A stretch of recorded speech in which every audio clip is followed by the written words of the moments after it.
보겠습니다.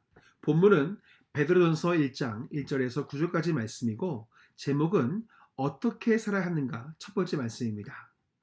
책 중에 이방인으로 산다는 것라는 책이 있습니다. 이 책의 내용 중에 이런 글이 있습니다. 외국에서 산다는 것은 무엇을 의미하는가? 그것은 영혼 없는 육체와 같은 것이고 소금이 안 들어간 음식과 같은 것이다. 있어야 할 것이 빠져 있는 삶이고 충족감이 결여된 삶이다. 허전하고 공허한 삶이다. 나의 언어, 나의 표정, 나의 웃음, 나의 눈물, 이러한 것들은 그들에게 어떤 의미도 없다. 이것들은 고유의 것이고 동족만이 이해하는 것이다. 이런 내용입니다. 이처럼 외국에서 이방인으로 산다는 것은 쉬운 일이 아님을 느낄 수 있는 글입니다. 저나 여러분이 만약 외국에서 이방인으로 살아가게 된다고 한다면 분명 외롭고 슬프고 허전한 마음을 갖게 될 것입니다. 오늘 말씀은 베드로가 자신의 죽음을 앞에 두고 이 소아시아 5지역에 살고 있는 성도들에게 보낸 편지의 내용인데 본문 베드로전서 1장 1절과 2절 말씀을 제가 읽어드리겠습니다. 예수 그리스도의 사도 베드로는 본도, 갈라디아, 갑바도기아, 아시아와 비두니아에 흩어진 나그네 곧 하나님 아버지의 미리 하심을 따라 성령이 거룩하게 하심으로 순종함과 예수 그리스도의 피뿌림을 얻기 위하여 택하심을 받은 자들에게 편지하노니 은혜와 평강이 너희에게 더욱 많을지어다. 아멘.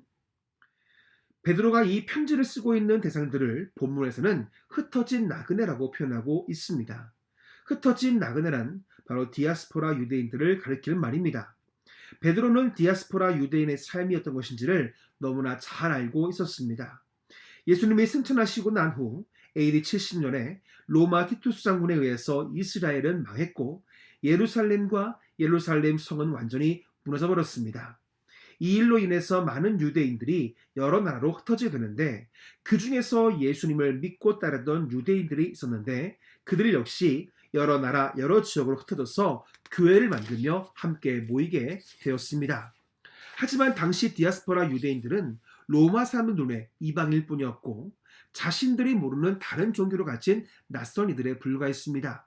그래서 디아스포라 유대인의 삶은 로마나 다른 지역 또 다른 나라 사람들의 보기에는 그저 낯선 삶이었고 그래서 현지인들의 오해를 많이 살 때가 많았습니다. 문제는 로마의 박해가 조직적으로 일어나고 네로 황제가 로마에 불을 지른 뒤에 큰 화재가 나자 자신의 한 일을 덮기 위해서 희생양을 만들었는데 모든 것이 이상하고 낯선 이방인이었던 이 유대 그리스도인들을 모든 대형 화재의 죽음으로 몰아갔습니다.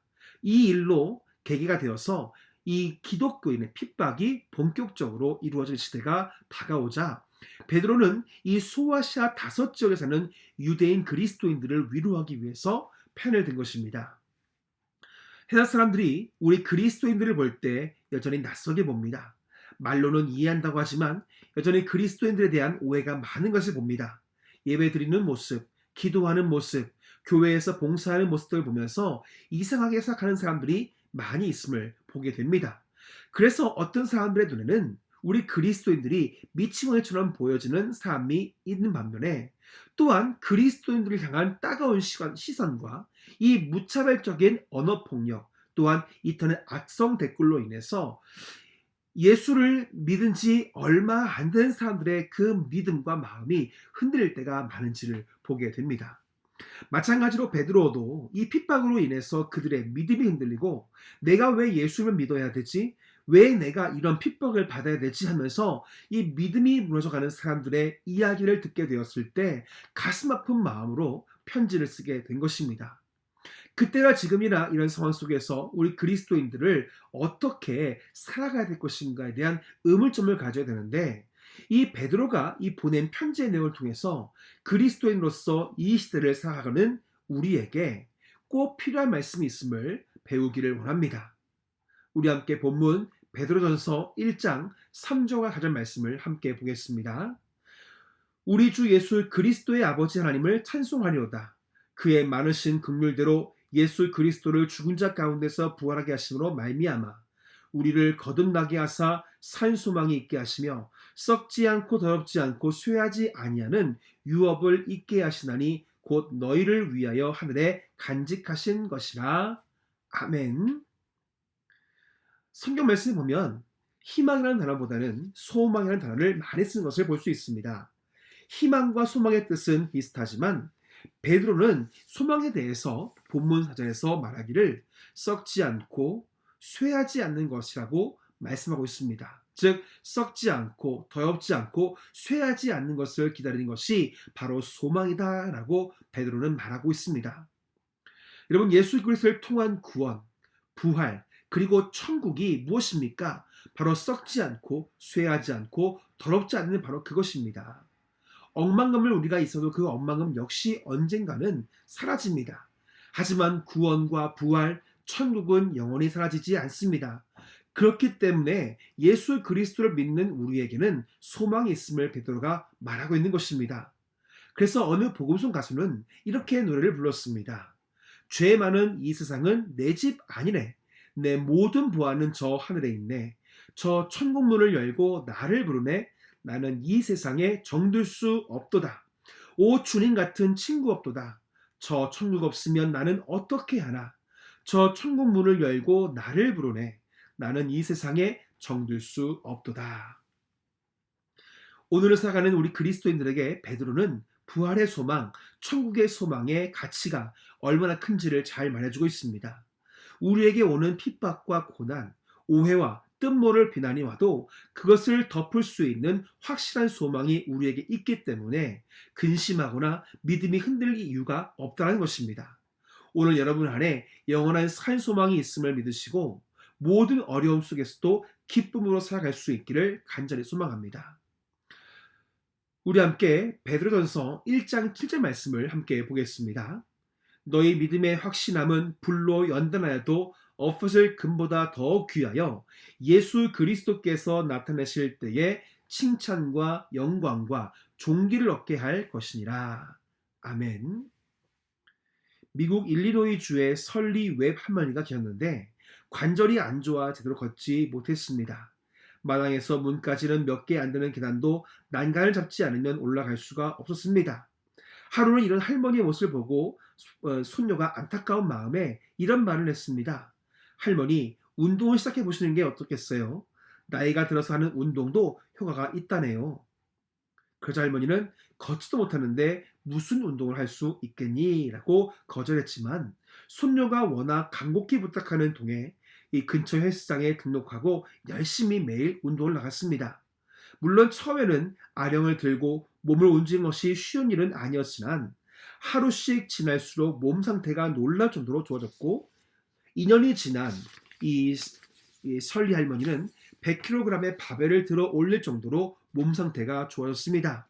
자신감이 생긴 이 셜리 할머니는 바벨 들기 대회까지 참석해서 고령의 나이에 111kg를 들어 올리는 고령자 역대 최고의 기록을 세웠다는 이야기입니다.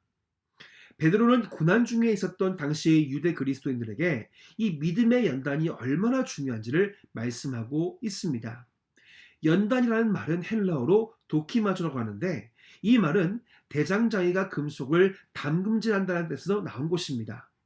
그 당시 유대인 그리스도인들에게 핍박은 철이 뜨거운 불 속에서 녹아진 것과 같은 고통이었습니다.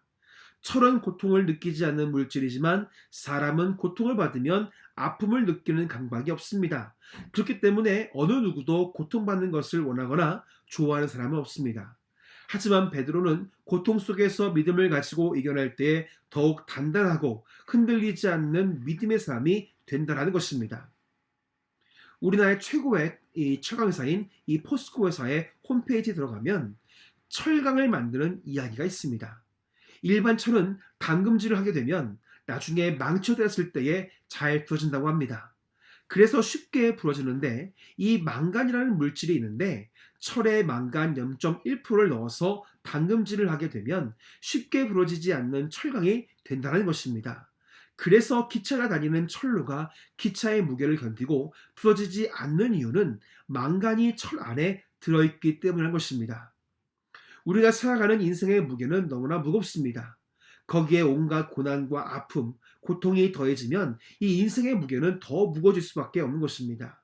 하지만 망간이 철을 단단하게 만드는 것처럼 우리 인생의 무게를 견디게 하는 것이 바로 믿음이라는 것입니다.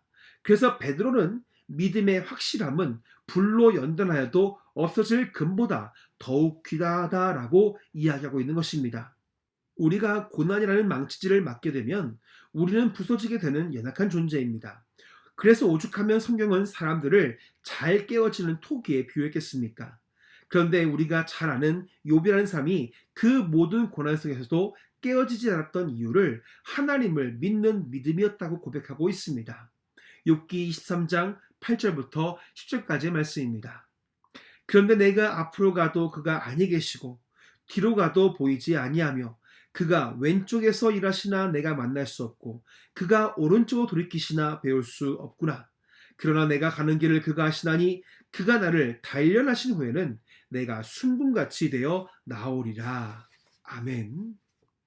욥의 고백이 무엇입니까? 고난이 오게 될 때 그 고난에 대해 불평하면 할수록 우리는 부서질 수밖에 없지만 우리 안에 하나님을 믿는 믿음이 계속해서 들어갈수록 고난은 오히려 우리를 더욱 단단한 사람, 순전한 믿음의 사람으로 만든다는 것입니다. 마찬가지로 베드로는 그 당시 유대인 그리스도인들이나 오늘날 사는 우리 그리스도인에게 동일하게 주고 싶은 메시지가 무엇이냐면 여러 가지 시험이 올 때 우리 안에 하나님을 믿는 믿음이 있다고 한다면 그 믿음이 우리에게 오는 여러 가지 시험들은 우리를 금보다 더욱 귀한 사람으로 만드는 촉매제가 된다는 것을 말씀하고 있는 것입니다. 그렇기 때문에 우리에게 고난이 오면 내가 믿는 하나님은 어떤 분이신지를 기억해야 됩니다. 베드로는 고난이 올 때 내가 믿는 예수님이 어떤 분인지를 기억할 것을 말씀하고 있습니다. 그래서 베드로는 예수님에 대한 이런 믿음을 가질 것을 말씀했는데 첫 번째로 우리에게 칭찬과 존귀와 영광을 얻게 하시는 분임을 믿으라는 것입니다. 두 번째, 영광스러운 즐거움과 기쁨을 주시는 분임을 믿으라는 것입니다. 세 번째, 우리에게 구원을 주시는 분임을 믿으라는 것입니다. 마찬가지로 우리가 고난이 오거나 힘든 상황 속에 있을 때에 예수님이 어떤 분이신지를 믿고 기억한다면 그 고난은 우리에게 저주가 아니라 나를 더욱 단단하게 하는 축복이 되는 것을 믿으시기를 바랍니다. 성도 여러분, 과거나 지금이나 모든 그리스도인들의 가장 큰 주제는 그리스도인으로서 어떻게 살아가야 하는지가 중요한 질문이었습니다. 분명한 것은 성경은 우리에게 동일하게 이야기합니다. 우리에게 있는 산 소망을 가질 것과 하나님이 어떤 분인지를 알고 믿을 것을 분명하게 말씀하고 있습니다. 오늘 여러분 안에 있는 부활의 소망과 우리를 사랑하셔서 자신의 아들까지 내어주신 놀라운 하나님을 믿는 믿음을 가지고 기쁨으로 모든 상황을 이겨나가는 삶을 사는 우리 모두가 되기를 간절히 축복합니다.